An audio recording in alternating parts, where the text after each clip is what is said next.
student at Harvard Medical School and a representative of the Harvard Graduate Council, which is co-sponsoring this event along with the Kennedy School's Center for Public Leadership.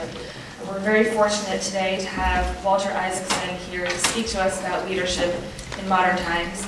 I can't think of many people who are as qualified as Mr. Isaacson to be speaking on this subject, given that he has not only written extensively about leadership and great American leaders, past and present, but also himself led many of our nation's most influential organizations.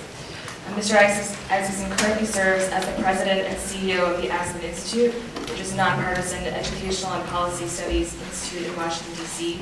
He has been the chairman and CEO of CNN and the editor of Time magazine. Mr. Isaacson began his career at the Sunday Times of London and then the New Orleans Times-Picayune News and State Item. He joined Time magazine in 1978 and served as a political correspondent, national editor, and editor of new media before becoming the magazine's 14th editor in 1996. He became chairman and CEO of CNN in 2001, and then president and CEO of the Aspen Institute in 2003. He is the author of numerous books, including most recently American Sketches, a book on great leaders, creative thinkers, and heroes of a hurricane. Please join me in welcoming Mr. Walter Isaacson.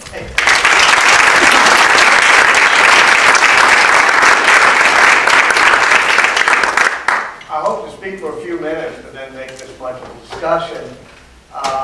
But the challenge of leadership in the current time boils down to the extreme polarization and ripping apart of the center that has, I think, been the core of what America works. I happen to be, so you know my politics, one of those people who believe that the country is best governed when governed from the center. And this is something that hasn't been happening in the past 15 or 20 years. Part of it is a great ideological divide. Part of it is just pure partisanship. As Henry Kissinger used to say about the faculty club a few blocks away, the fights are so bitter because the stakes are so small. People were getting worked up over the small differences they have just on pure partisan reasons. I've always looked for leadership as being a form of finding common ground. When I was a student here, I started work on a book with a friend of mine who was a classmate of mine in college, Evan Thomas, and it was about 6 foreign policy friends. We called it the Wise Men because they were 6 people who were brought in by Harry Truman to help shape American foreign policy right after World War II. And they weren't famous people, but they had a passion for a foreign policy that would rise above partisanship. It was Dean Acheson, Abel Harriman, John McCloy, Robert Lovett, Kennan, and Bolin, all of whom had intersected at Yale or Harvard, had gone to Wall Street together, and then gone into American foreign policy.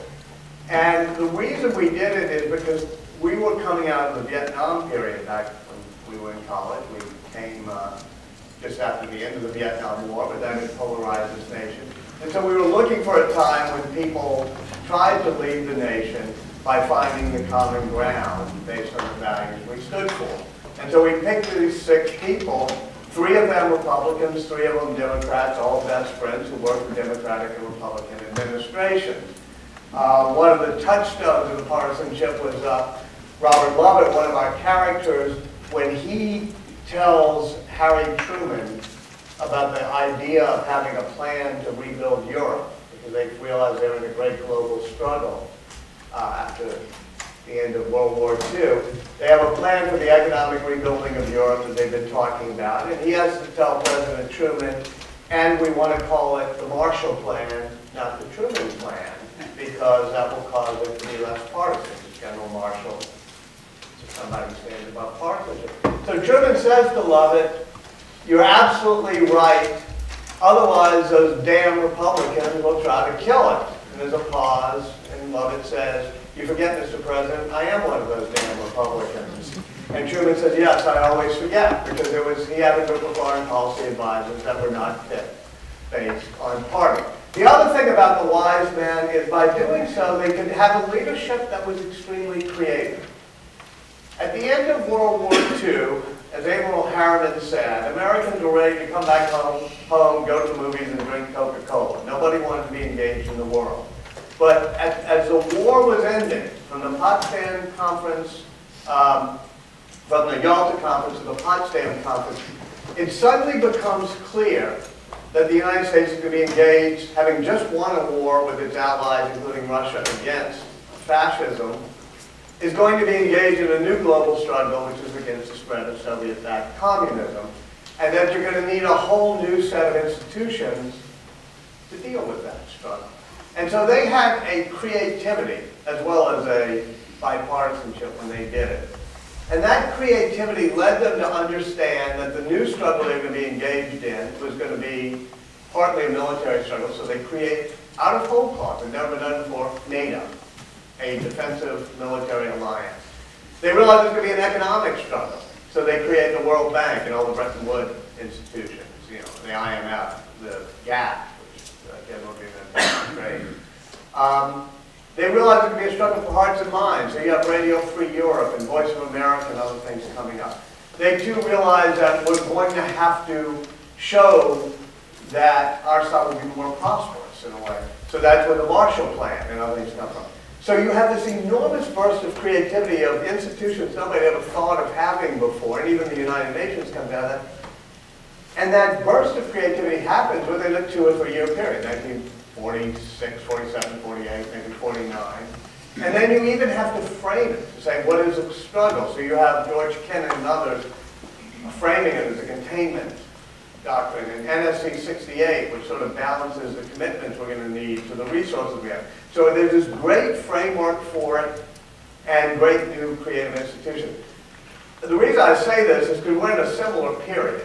And, you know, at least we kind of woke up to it a bit on September 11, 2001, which is that there's another struggle going on in this world. And even though the Cold War is over, we're engaged in a new global struggle.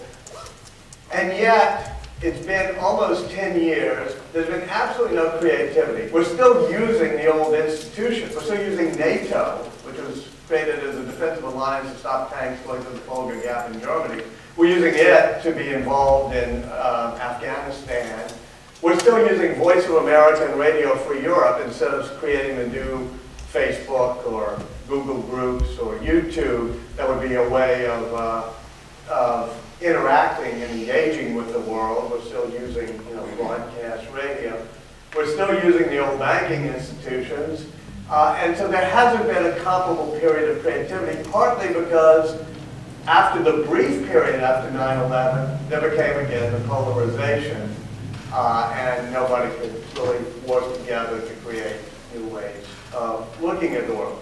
We haven't even agreed in a nonpartisan way what the struggle is. There's been no Kennan saying, I mean, Kennan didn't say the struggle was against communism. That wouldn't have worked. I mean, it was very specific how he defined it, which is the spread of Soviet-backed communists that tried to expand to this world, and we were going to contain them. It was a pretty simple concept. Now, the notion of radical Islamic jihadism, whatever it may be, there's not even a great agreement of what we're struggling against in this world, partly because everybody has made it a polarized and partisan activity. Having been so appalled by the growing polarization after the Life, I actually wrote a book about Benjamin Franklin, because Benjamin Franklin is the founding father, first of all, who winks at us. I mean, he's a sort of the only normal dude in amongst the founders, but also in a group of founders that has really brilliant people like Jefferson and Madison, and really passionate people like John Adams and his cousin Samuel Adams, and men of high rectitude like George Washington. There had to be one person who said, I'm the glue, I can put it together and find the common ground. And for example, you know, at the Constitutional Convention, when they're pulling themselves apart because they're all so brilliant, they can't compromise, Franklin finally gets up, he's the oldest guy at the convention, and he says, I am so old that something has happened to me, it's going to happen to you as well, so watch out. As you get older, you're going to realize that sometimes you've been wrong at times, and that the person next to you might be right. So look at the person next to you and assume that they may be right at times. So when we were young tradesmen in Philadelphia, and we had to put together a joint of wood, And it didn't quite fit. You'd shave a little from one side, take a little from the other. So you had a joint that would hold together for centuries. So we too at this Constitutional Convention, each part with some of our demands, if we're going to have a constitution that will hold together for centuries. And his point was that compromisers don't make great heroes. People don't write about compromisers that much. But they do make great democracies.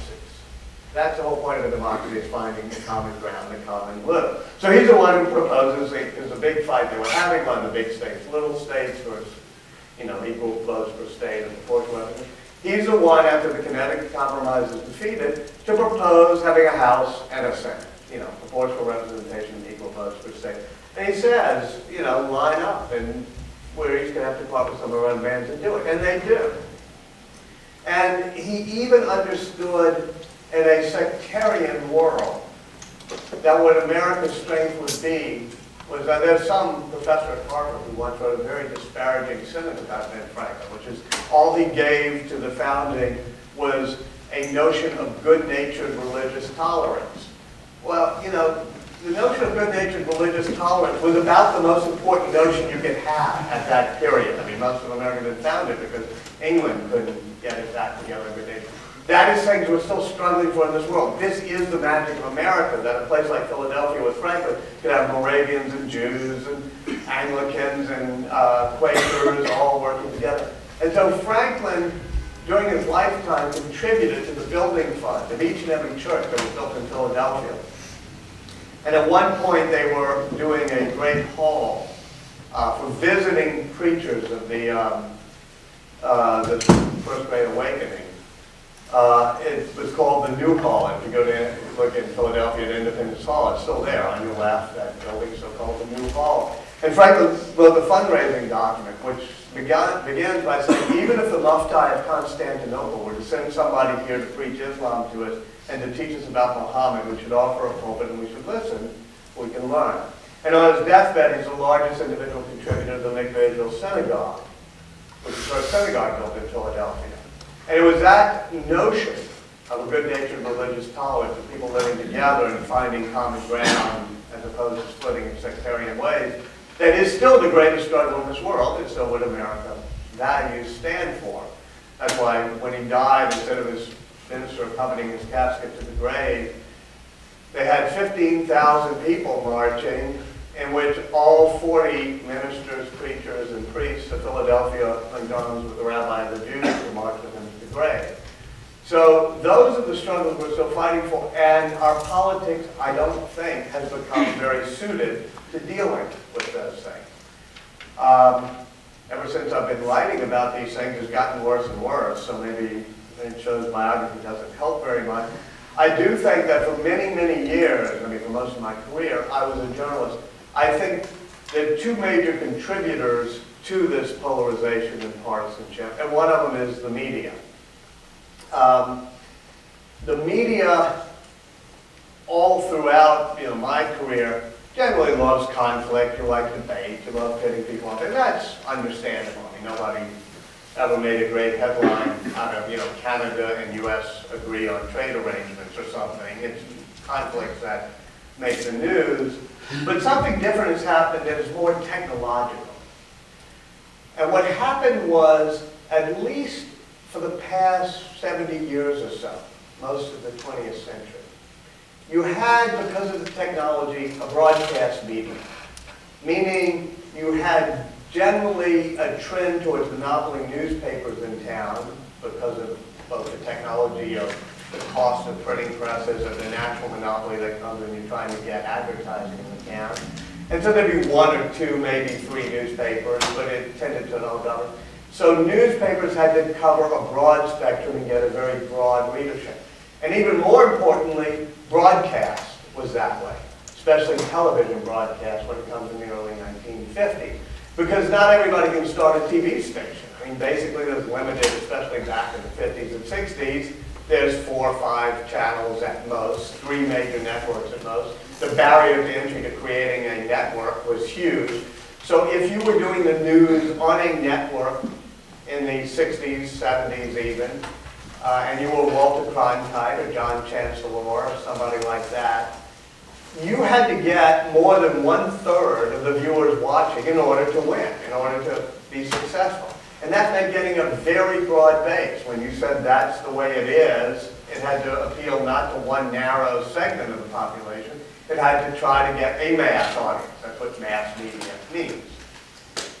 The advent of the digital media, not just the internet, but everything from satellite to whatever, allows there to be hundreds of cable channels, thousands of internet news sites, tens of thousands of regularly read blogs, spectrum of talk radio, whatever. And in order to succeed in such a world, even in cable TV, where there's only, say, 200, 300 choices, you don't have to get 1/3 of the audience. You just have to get a loyal 1% or 2% of the audience.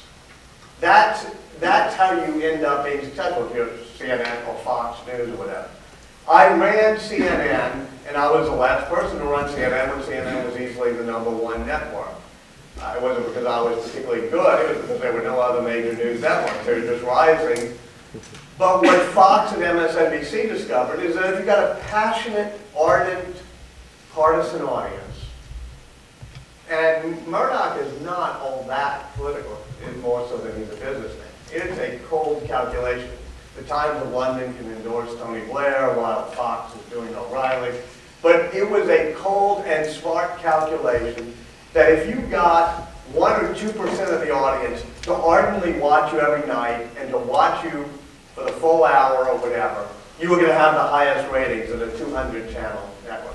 Likewise, obviously on the net, if you're a blogger or if you have a news site and you're provocative and you can draw a passionate, loyal audience, that's going to get you a greater, user base than trying to be some broad-based thing that doesn't have any passive use. So the media itself, in a time of fracturing, tends to more passionate and to some extent polarizing and partisan type of thing. This is not new. This has nothing to do with analog versus digital. It is true in Philadelphia when Ben Franklin gets there in 1750, and there are 12 newspapers, 11 newspapers, he decides to start the 12th. If you're trying to just get a slice of an audience, it helps to be partisan. So there was a Penn family newspaper, and there was the proprietors had a newspaper, and the Quakers had it, but so did the radical agrarians, and so you had a lot of royalists. Everybody sort of had their broadsheets, and they were pretty vibrant at the time. It's just more so in a world where it's not 12, but 12,000 possible outlets for news, that people tend to be more shrill. There are other reasons for the partisanship, I think, one of which is redistricting and gerrymandering. When I was growing up in New Orleans, we had one congressional district that pretty much had the inner city and the suburbs. So it had wealthy white people in Metairie, and it had inner city people. I grew up in the inner city myself, and we elected Hale Boggs. Hale Boggs, somebody would get most of the black vote, a lot of the white vote, and he was somebody who then governed from the middle. He had to please a broad middle ground in New Orleans.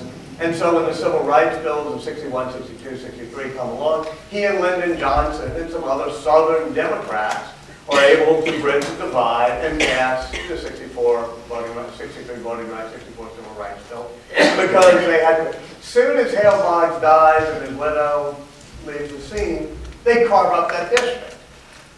Because the Democrats want to carve it up and the Republicans want to carve it. The Republicans want a nice, safe district of the suburban part of New Orleans, conservative white suburbs. Democrats, and because of the Voting Rights Act, they need to have districts that are sure to elect blacks, and according to the Voting Rights Act, trying to make sure that there was representation from all groups. So you had an inner city district that tended to elect Bill Jefferson, for example, who's now in jail, and a suburban district where people like David Duke, a Ku Klux Klansman, was running. So that polarization has happened because both parties want safe districts, and if you're running in a safe district, all you have to do is worry about your extreme flank, somebody challenging you in a primary. You don't have to worry about getting the center. There are many other reasons, but I just wanted to set the table for why I think there's a polarization partisanship, why I think it's antithetical to what this nation is all about, and why I think it's a great challenge we face in leadership. So now I'd love to open it up to some questions and thoughts. Yes, sir. I hope you will go. And maybe identify yourself as a Reg McCain, Harvard Institute for Energy Retirement, and not only do I hope you will go on to suggest how we might solve this problem that you so blankly and accurately addressed, or excessive partisanship. But you began, my other question was that you began by pointing out how you believe that the country is best joined on the center. But of course, you never define exactly what that political center is. I wonder what it is. I wonder if Obama is part of it, as I think. Yeah. Well, let me start by saying the way to solve this is for voters to decide that they're fed up with people who are obstructionists on either side. Sounds like an endorsement of the Tea Party. It sounds like an attack on the Tea Party, because the Tea Party is basically an obstructionist party, I think, as are people on both sides of the spectrum. And I think you had that in the country 2 or 3 years ago. People were really fed up with the divide. And I said, probably here in this forum or downstairs 5 years ago, that the nominees of the two parties were going to be Barack Obama and John McCain. Because everybody in this country were fed up with the extremists, and those were the two people who could most easily reach across aisles and could work across partisan divide. That Hillary Clinton was a bit too polarizing, and that McCain, being a maverick, and every McCain legislation is, you know, McCain-Feingold, McCain-Lieberman, McCain-Kennedy, whatever it may be. So those would be the two nominees, because the country was hungry for that. So that did happen. Unfortunately, it happened, and then I think one of the disappointments, actually I'm a supporter of Obama. I think he's good. I think he's actually worked out pretty well. But where I am disappointed was I think he could have worked a little bit harder, even though I think it's the fault lies with the Republicans 60% and the Democrats 40%, to create bipartisanship, especially on something like health care. Now, you ask me what is from the center. Let me try to define. On any particular issue, for example, on health care, you can start by saying, let's go to first principles. And the first principles on health care for most liberals and Democrats are get more people covered. In fact, we want as close to universal coverage as possible. For most Republicans, it tends to be, let's make sure the costs are contained, and we don't raise the cost of the taxes, and tort reform, whatever, be part of it. Once again, you could say, you know, you could find the principles that if you put Bob Dole and Tom Daschle together, as we did at the Aspen Institute, because this is what we do at the Institute, trying to find the counter, you could have a list of principles, and they could get to something. We'd say, okay, we will be willing, to make sure that more people are covered and trying to get close to universal. If you can do this on the cost side, and you could craft something that a Dole and a Daschle could believe in. Now, that to me would be a centrist approach in which you get 70% of what both sides. That's not a particularly contentious issue. Even on school prayer, abortion, affirmative action, whatever it is, you can carve out, I think, a ground in which 70% of Americans would agree with you 70%, if you know what I mean. They'd agree with 70% of what you said, 70% of the Americans. That to me, or an 80-20 rule, if you want to call it that. So I think on any particular issue, any person in this room could sit down with 3 or 4 other people and say, that would be pretty much a bipartisan, non-ideological compromise of the principles that are deeply held principles of people on the left and the right, or libertarian, interventionist, all the different factions there are. I thought that could have been done with health care. Maybe it couldn't have been. Maybe it was inevitable the Republicans were going to push it too much. Maybe it was inevitable the Democrats had 59 to 60 votes who were going to push it through.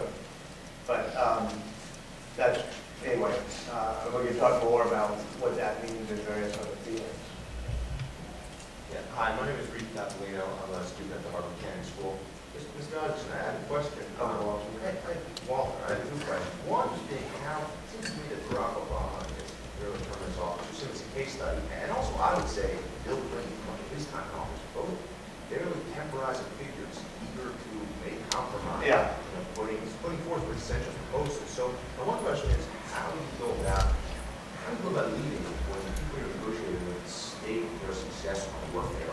Well, that's a problem. That's why I said, and you could argue whether my 60% is too low or too high. And I try not to be partisan myself. I've been registered as an independent my whole life.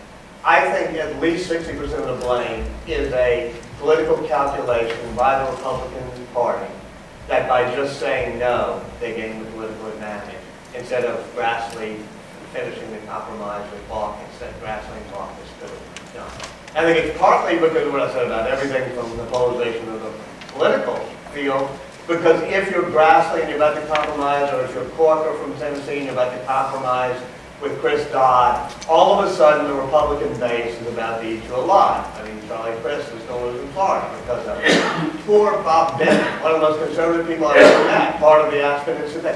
Bob Bennett is very conservative. When I say finding common ground, it doesn't mean you give up your principles and become Muslim. You don't get more conservative than Bob Bennett. But he is part of an Aspen group studying Islam, and he's paired with Barbara Mikulski. We did it partly because she's very liberal and he's very conservative, but also because he's about 7 foot 2 inches tall and she's about 3 foot 8 inches tall. And when they walk into a mosque together, they look so weird, but they also understand, how to work together. That is going to hurt, not help Bob Bennett. He's considered somebody who, even though he has like a perfect voting record amongst conservative groups, has worked too closely to doing that. So how do you do it? You got to change the fact that the extreme controls the election. Meaning, if a lot of people start losing in primaries, a lot of moderate Republicans start losing, you're going to be in real trouble. I mean, it's going to make things worse. And that's partly because everything from the Tea Party movement that's attacking anybody who will compromise, to Fox News, which is demonizing people to it. You got to rise above that. Did you have another point? Yeah, exactly. My second question is, I agree with you entirely. Leadership is common ground, compromise is so good, but how do you ensure that you sowing that will actually produce a good outcome? Because there's one counterexample, the Iraq War had very broad support in the media, it was definitely above 50% of the country in Congress. That's an incredibly good question, and it's a particularly good challenge to those of us who believe that you should try to craft something that 70% of the people can agree on before you go to war, before you change the entire healthcare economy of America. You don't want to do it in a partisan way. You want to try to craft it so 70% can say, I pretty much on balance accept that. That may not get you the best sentence. For example, if you had a totally right-wing or a totally left-wing healthcare bill, you could argue either one might have been better than this compromise. I would not argue that. I actually think this healthcare bill is a lot better than people think it is, and the downside is not as big as people think it is. But, you could blunder into Iraq in a bipartisan way. I think Iraq is a special case, meaning the support for the Iraq War that started from Madeleine Albright and Bill Clinton, that was mistaken information, bad policy judgment, but it was not the result of compromise that got us there. It was the result of a lot of mistakes, and you could even still argue that from what they knew at the time, it wasn't the wrong decision, and maybe what we know in retrospect is not the wrong decision, although I tend to think it was a bad decision in retrospect, but you could argue that either way. So I think when you get too, that's the rap against compromise, is that you get a compromised bill. I defy you to find anything, from the civil rights bills to whatever, and all of it, Social Security, civil rights, all pass with bipartisan support. Not overwhelming bipartisan support, but there's been no major legislation, including Social Security, that didn't have some support from the minority parties. Until healthcare.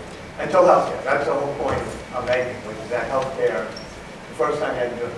I suspect that if Balkis and Grassley had worked out a bill in the Finance Committee, and the more radical Pelosi's and people in the White House hadn't stopped them, and the more radicals on the right hadn't stopped Grassley from continuing to work with them and Snow and all, you would have gotten an even better rather than an even worse bill. But it's a good question.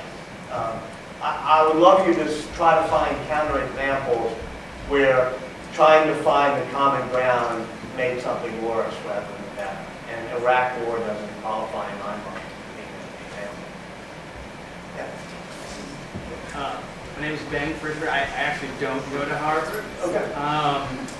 But my question is, so you suggested as a recourse to polarization, voting, and the way in which the public votes, but the public doesn't vote for its media, and to some degree, voting is based on information delivered from the media, and media is a business. And so I wonder, did you discuss media being a culprit to the polarization of America? So what is the recourse? Is it? Well, first of all, let me challenge your premise a bit, which is what happens if you do go to Harvard. You always get a premises challenge. People do vote for their media. In fact, it is the most democratic thing in the world today, which is you get to click on whatever you want. You get to, if you get really mad at Bill O'Reilly, just one button, and you voted against him, and you're somewhere else. And Nielsen and all sorts of web services are telling advertisers whose eyeballs are where. So both as a business and as a choice, there's more choice now than there was when I was growing up. I didn't like, the type of news I was getting from NBC, CBS, and ABC. I had no alternative. Now people have alternatives. Then that makes me question if the media that is polarizing our country is so successful, are we then voting for that? Yeah, I mean, that's what I was trying to say. I have 2 points on that. One of which is we are going to get the media we deserve because we are going to get the media we choose to tune into. I did say that sometimes technology, Paul Bettino's here, and he's great from the School of Engineering and Applied Science and does technology and entrepreneurship. Sometimes, everybody says technology is benign, and it's only how we use it that matters. Sometimes technology, I think, does have a bias. And the bias when there's 500 channels and 5,000 websites is a little bit towards shrillness, because shrillness makes you stand out. Whereas if there's an enforced technology that says there can only be 3 networks and everybody's got to go for 1/3 of the population, that tends to try to create a mass audience rather than a shrill audience. So that is a technological problem we face, and it will be. I do think that, I hope, there are enough people who actually want sensible, reported news that's not just somebody sitting in a basement offering opinions, but somebody who's actually been to a place, reported things. That will always command an audience. I'm going to get into something controversial here, so we can do it slowly. That will command an audience, not necessarily a passionate, wild audience that can attract eyeballs for advertising, but it will attract an audience for whom this has high value information, meaning information that's not just some Glenn Beck screaming at me, but is however you want to define high value. We have a technological problem that I think we can fix and will fix pretty soon, which is if there's high value information on the internet, there's actually very little way that the person producing that high value information can get paid to do it. All information all news on the internet tends to be free, whether it's Time Magazine or The Atlantic or great reporting from the New Yorker. Everybody puts up all this stuff for free. So you're totally dependent on gathering eyeballs for advertisers. So it tends to, if you had a system, this is another jag I'm on.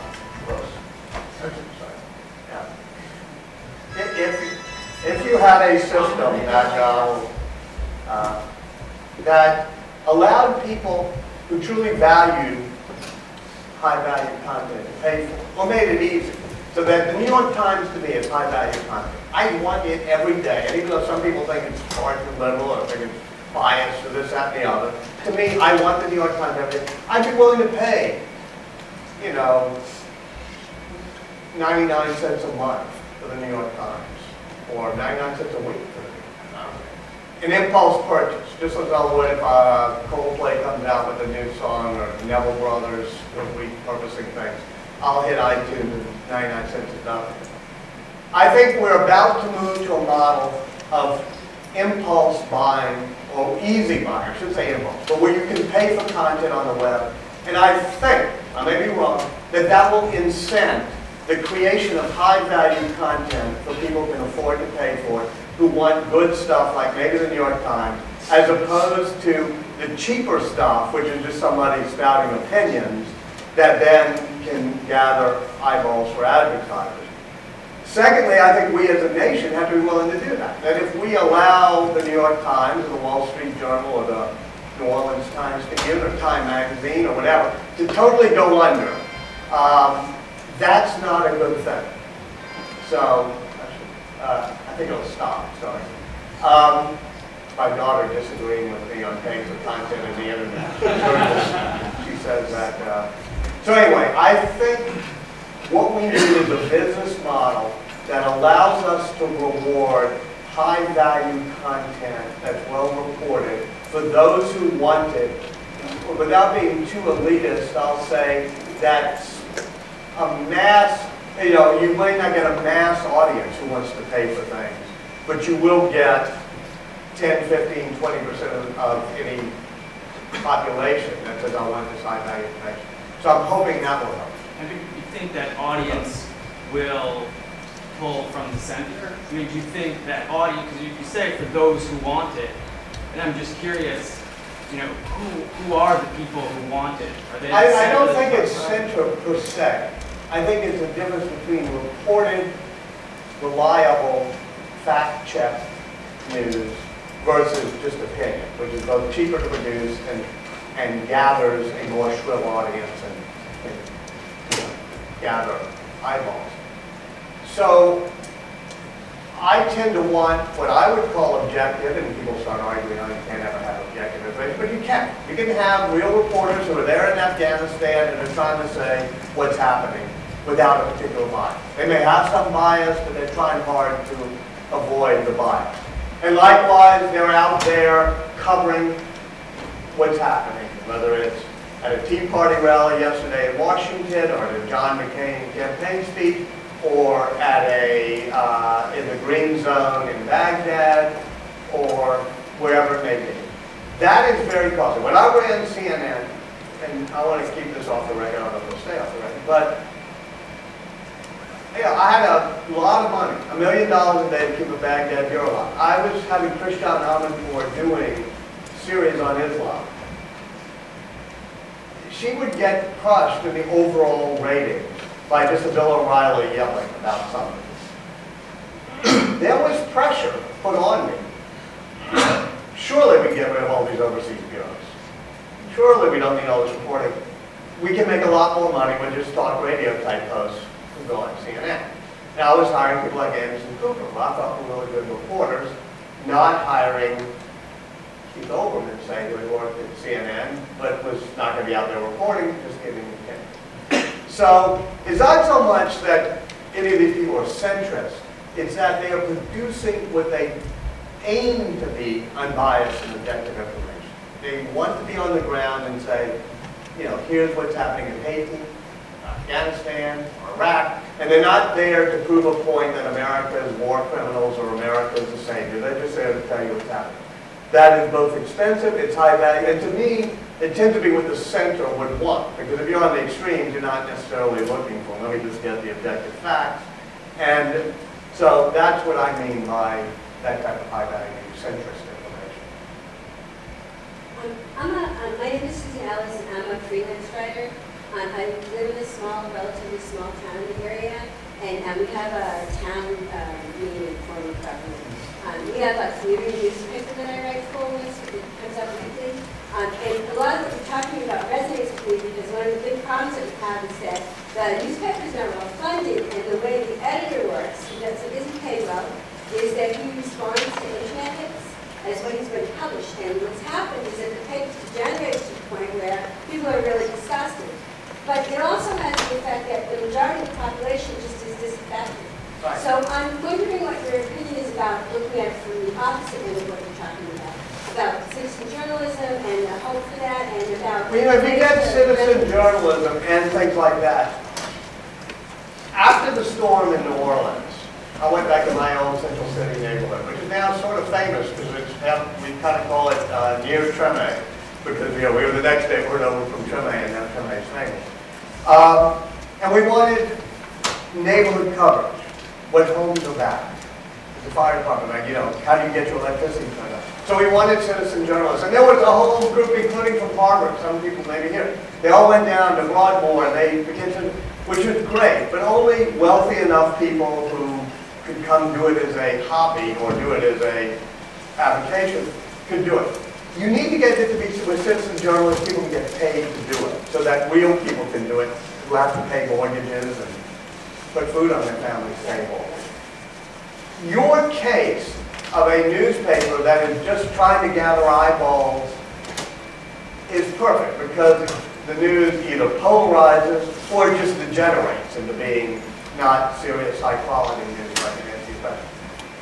If people could pay for the high-quality stuff, there would at least be that option. You can have the free news, you can have but there would also be an incentive, like, suppose you were going to do really deep reporting on city town planning commission, zoning board, everything else, and you're going to say, but in order to see it, you got to pay me 99 cents a week or something. That would incent people to, and allow people, like to make a living, to actually do things that produce high-value information for communities that are being underserved now, when it's only advertising supported. The other thing you almost said, because he's going for advertising, if you're running a community paper, or frankly, if you're running the Times Sticky under the Delta Democrat Times, and all you're doing is catering to advertisers, meaning you're not getting any money from your subscribers anymore, it's all free to the subscribers, but you're just taking up an advertising. If you're catering to your advertisers, you're going to cater to your advertisers. This is not good in journalism. You want to have at least a check and a balance. And you owe loyalty to your readers, not to your advertisers. But is the economics there in a smaller market to do what you're saying? Not easily. And advertising in a small town, weeklies, it'll be 90% advertising all the time, because I mean there is a high advertising market because the local grocery store and the local Ford dealership needs that local advertising base. But I do think there's a lot of money to be made, even by citizen journalists, with small, payments. Meaning, look, the New York Times has 50 million uniques per month to all of its websites. Including across the globe.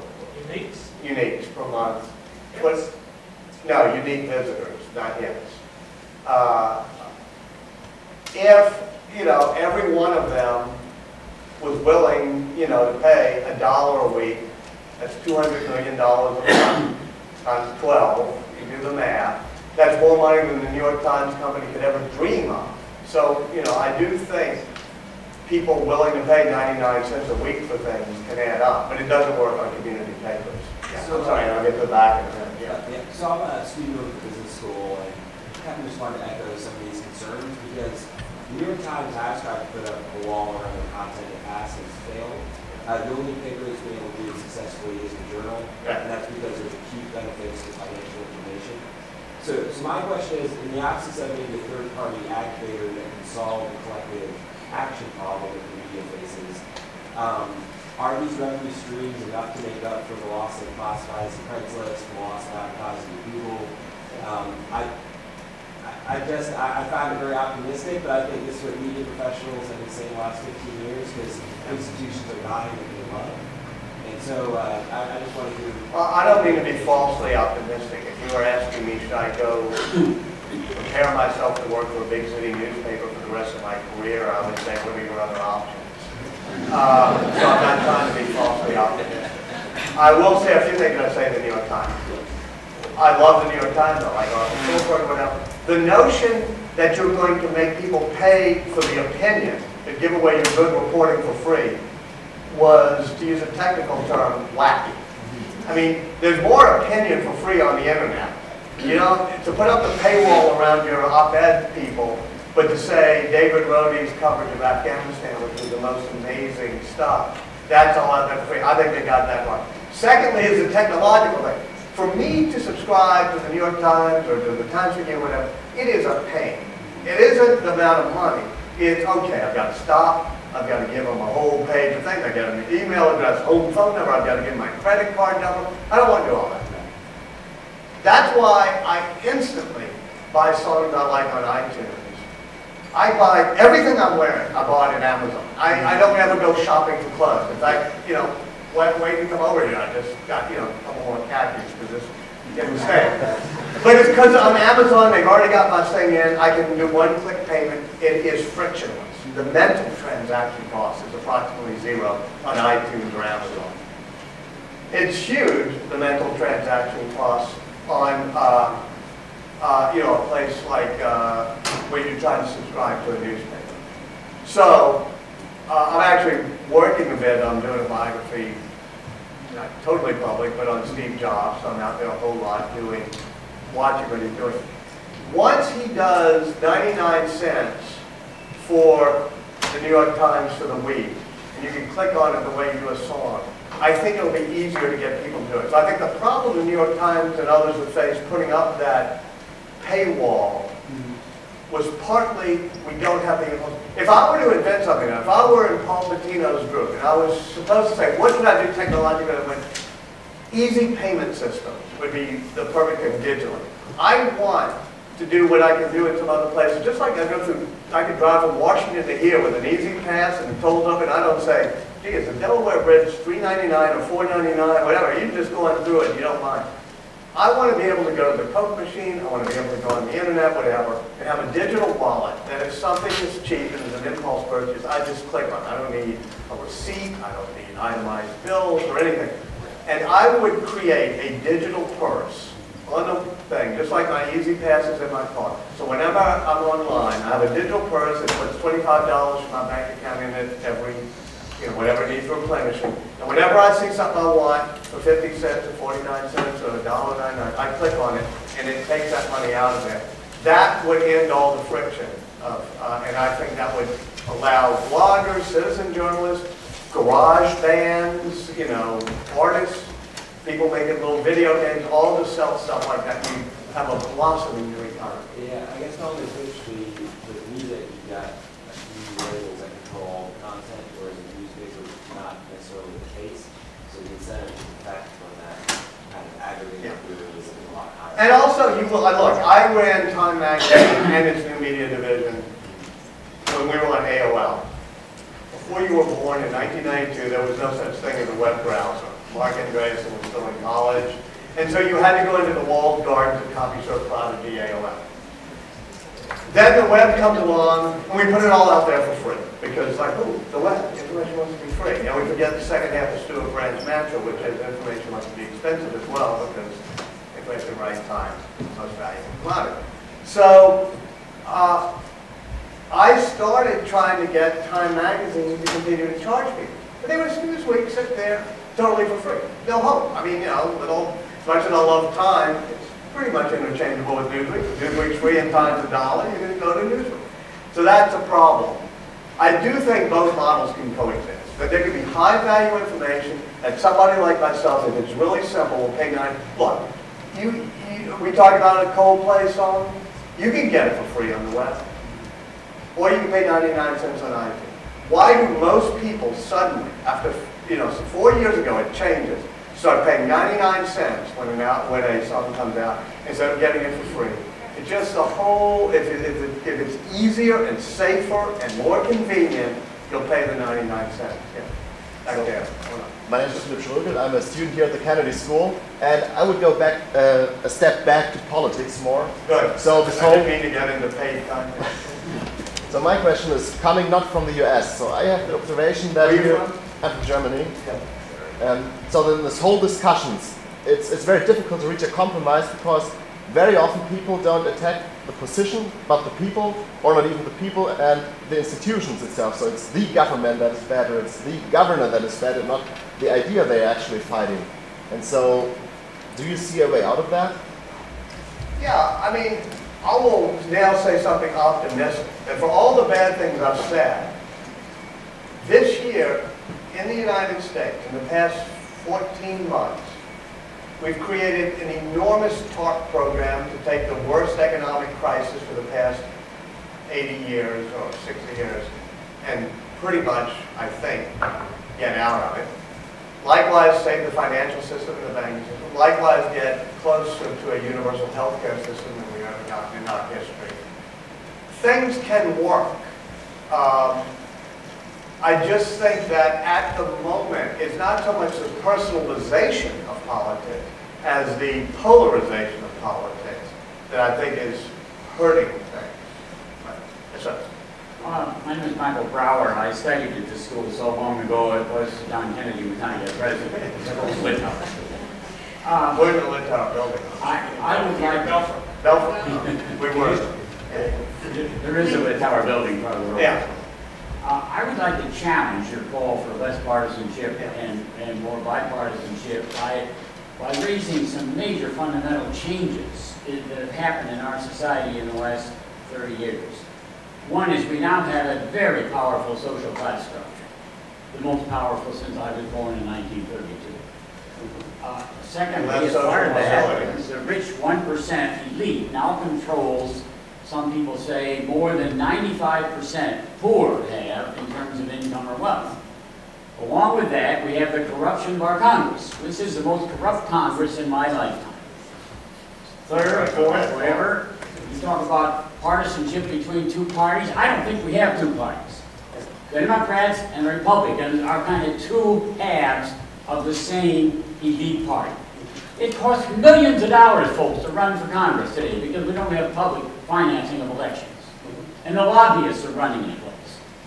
So, given all that, what's your challenge? Why should we have bipartisanship and compromise between two wings of the same corrupt elite political party? Well, I think you've made a very passionate case, and I frankly don't quite agree with it, but that's why it's great to be in a forum here. I would say that the greatest challenge we face next is a fiscal one. And I would think you probably wouldn't agree, but that the fiscal overspending we're doing. And I think there's a pretty simple ways out on Social Security, a compromise that usually works, and even on taxes and budgeting. But it does take both parties pulling together. Otherwise, these type of crises will continue. I really can't rebut your worldview. I mean, I heard it, I get it, and it's partly a matter of temperament and belief. Well, we have a fiscal crisis. How come are we still spending 60 plus years after World War II, half the federal budget on the military-industrial complex that General Eisenhower warned us about? Yes, sir. I just think over here. I'm just wondering if you could talk about what the modern day analog to the wise man. Because it seems to me that, Obama pointed out in the second quote that, when in his time in Congress, it's funny, he observes such for time here, but become much more like their donors and much less like their constituents. So I think it's good folks like the Aspen Institute and others that sort of bring together the great and the good from different sides of the aisle and try and get them towards common ground. But it seems to me those people who Bob and probably Colson, nothing wrong, just like those who live in Washington, being in top 1%, etc., have a lot more in common than people in Cambridge in this room with people in a different room in, wherever, rural Georgia, etc. So what is the big challenge, the one addressing the global challenge, the ones that are not just cut back to these areas? I think the media has a role of trying to create common ground. That has failed. In terms of the wise men today, that's also used to be a role of the media as well as McKinnon's and Mullins and Isaacson, meaning you had the Lippmans and whatever. And there were criticisms that they were too much a part of it.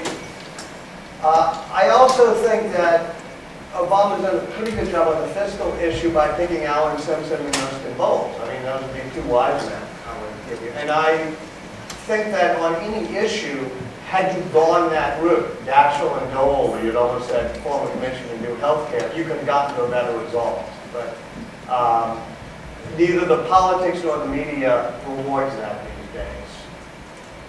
I guess my question is just even getting a group commission to study a problem, to what extent is that going to reverse polarization in the country? I'm saying maybe. Well, Larry Summers was in Denver last night, or night before last week, talking to him, and on this commission, and I asked him the same question. You got polarization, what business to do? that the commission's main role will be education. If an Alan Simpson, who is very vibrant but on the right, but understands the fiscal crisis, and that will probably use the tax increase, and that Erskine Bowles, who's very solid with him, all those people are debating and discussing, and they get a lot of coverage. It'll help me in educational policy for what we need to do. But, you know, I do think it's basically getting a populace that decides they want something done rather than they'd rather engage in polarized warfare. Yes, sir. My name's Eli. I'm a student at the Graduate School of Education. I watch The Daily Show quite a bit, and my question about The Daily Show, in addition to being kind of an entertaining, simple crafts show at times, I think it has an amazing ability to kind of illuminate the hypocrisy of the extreme partisanship, and that it shows the politicians saying something that they disagree with something Obama is doing, and then they come back to the segment of them saying they were for it, Bush was for it, and vice versa. So I wonder, are they only able to do that because they come from a standpoint of comedy and levity, or is there a place in the major networks or mainstream media or a respected news source like the New York? Is there a place for that? Yeah, I think, well, first of all, we should have more daily shows. Yeah. And people say, well, it's really bad. Most young people get their news from, you know, the Daily Show.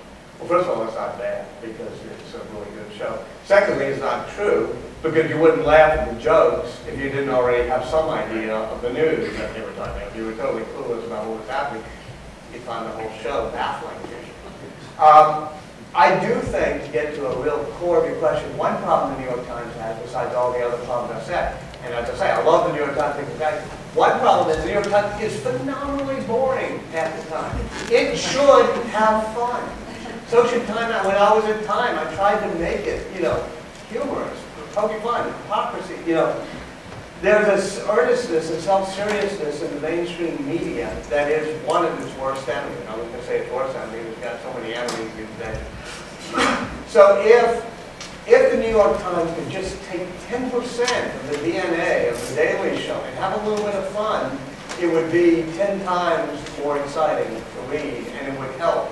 If I were running a newspaper now, my goal would not, my first goal would be to liven it up. This thing doesn't have to be so boring. So I make everybody watch the Daily Show. All right, last one. Yeah. And then we'll get a drink. Go ahead. Oh, so this is just to go back to... wait, let me ask. I'm sorry, when am I supposed to... Yeah, all right. Oh, 5:15. Okay, we'll do another 5 or 10 minutes and then have a drink. Yes. Go ahead. So this was just, I wonder if this was at all a political failing in terms of governing from the center. So in Atlantic magazine, just this past month, they had an article on Timothy Geithner, and it kind of posited that that deregulation was sort of a centrist idea, starting with Carter and going through the Clinton administration, kind of popular on both sides. And I wonder if that's an example of just, and I don't know if it's an anomaly or if it's just more indicative of potential evils. Not saying that governing from the center is evil, but that if deregulation... You mean the Larry Summers, Tim Geithner ability over the past 12 years to deregulate the way that led to a financial crisis and an attack on centrist policy. And through Republican and Democratic administrations. Well, it's like saying the Iraq War should be blamed on the fact that both parties were for it. Say financial dereg, both parties were for it, therefore we don't like things both parties were for. I don't follow the syllogism exactly. I do think you're right that there are, actually it's not centrist policy. There gets to be a mainstream establishment orthodoxy. Free trade is the highest of the orthodoxy of the mainstream establishment. Deregulation, perhaps the financial industry became one. That ought to be challenged. They're not wrong because they're bipartisan. They may be wrong because they're part of a theology of the establishment. I don't necessarily think either of those are wrong, but then I'm a representative of the theological establishment. I'm not a key factor. Speaking of wise men, Nick Burns would fall into the category. We're talking basically about who can transcend partisanship these days, especially in foreign policy. I know most of you know Nick, who teaches in the next building over. but Dick was both for Madeleine Albright and Condi Rice, a very top official in the U.S. State Department. And, you know, as much as I've said there's been a polarization, there has also been a strand. If you look at it, Obama's foreign policy isn't that much of a break. I mean, you know, certainly his fiscal policy, despite the fact that Republicans on the right are calling them socialists, you know, it's basically been a Larry Summers, Tim Geithner, Ben Bernanke financial policy that's not exactly been socialist. So I don't think you have a totally polarized system now. I just think that the popular voice, the media voice, the electoral voice, Congress has gotten polarized. And for the first time in our history, we have done an enormous major transformation of our society, the healthcare one, and done it on a strict party line vote. That is a bad trend. I don't know, Nick, is it happening, you think, going to happen more in foreign policy, or it hasn't yet? No, I think there's more consensus on foreign policy. And I do see, I think the president has corrected it. Civil like that.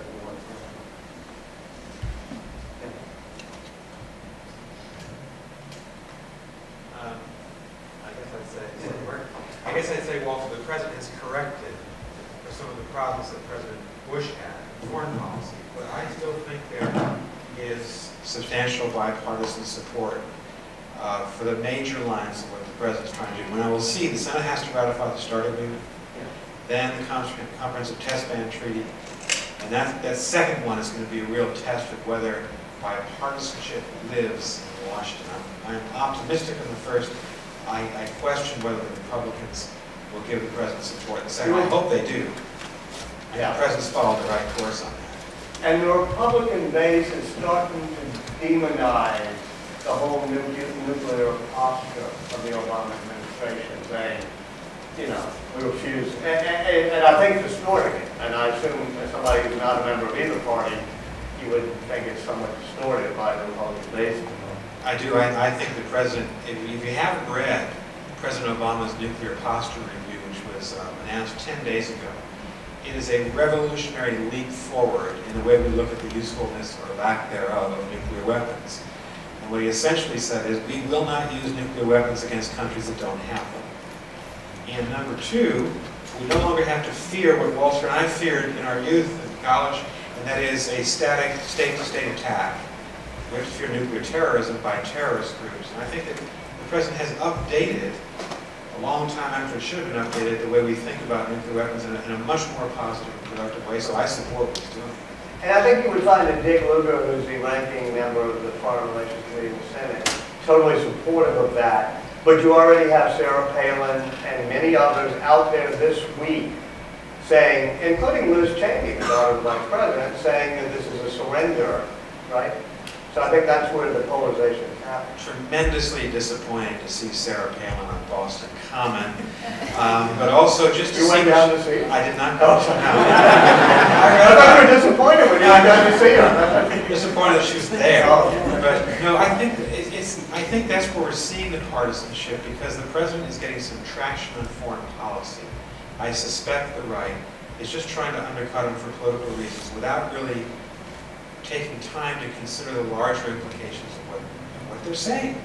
Because I do think the president is very much middle of the road, but heading us in the right direction. And what's hurting it is the body politic. For example, Lugar is fine. I mean, he's in his last term, whatever, he'll support it. McCain was somebody who could have supported this new nuclear posture, who gets it, but who won't because he's being challenged by a teabagger in the Republican primary in his home state. And I think, I mean, I'm not, I don't know, Hayworth, is his name? Yeah, Jason Hayworth, maybe he's not fully a teabagger, but I think he's being endorsed by the teabaggers, right? So that is keeping, I mean, if McCain came out and said this nuclear policy is fine, then it would fly through. But he can't because of the challenges people have from the party base these days. Yeah, you were not that you, oh, okay, there was a yeah. Sir, you speak like mom and apple pie. I mean, it makes great, you see the responsiveness here. You're very influential. When you speak to top decision makers, about your centrist ideals. Kind of a two-part question is, are they accepting of that? And then do they give you a reason why they don't see it can move forward too quickly? Well, if you talk about healthcare, I mean, I've spent a lot of time, listening to people in the administration, it's been on the Hill. Zeke Emanuel, for example, of the program. He was very much in favor and thought you could craft a bipartisan healthcare. He was working on it. And his brother, Ron, pulled the plug on it first week of August and said, no, go for Democrat. And you could get into all sorts of debates about why we had to do it, they say why we had to do it or why we did, whatever. Everybody expresses, because it is mom and apple pie, lip service. But they wanted bipartisanship, but the other side wouldn't allow them to have it. To keep picking on poor Nick, Nick works with me at the Aspen Institute and runs the Aspen Strategy Group. For 40 years, approximately, I don't know exactly, the Aspen Strategy Group's been around 30 years, whatever, 30 years. It's been run at the moment by Brent Scowcroft and Joe Nye, you all know both of them, by Sam Nunn and Dick Lugar, and moderate Democrat. And they went and they did Nunn-Lugar, the last great nuclear breakthrough, which was the decommission safely and having former Soviet Union, those type of things. So there are groups like that that can work together, and they do.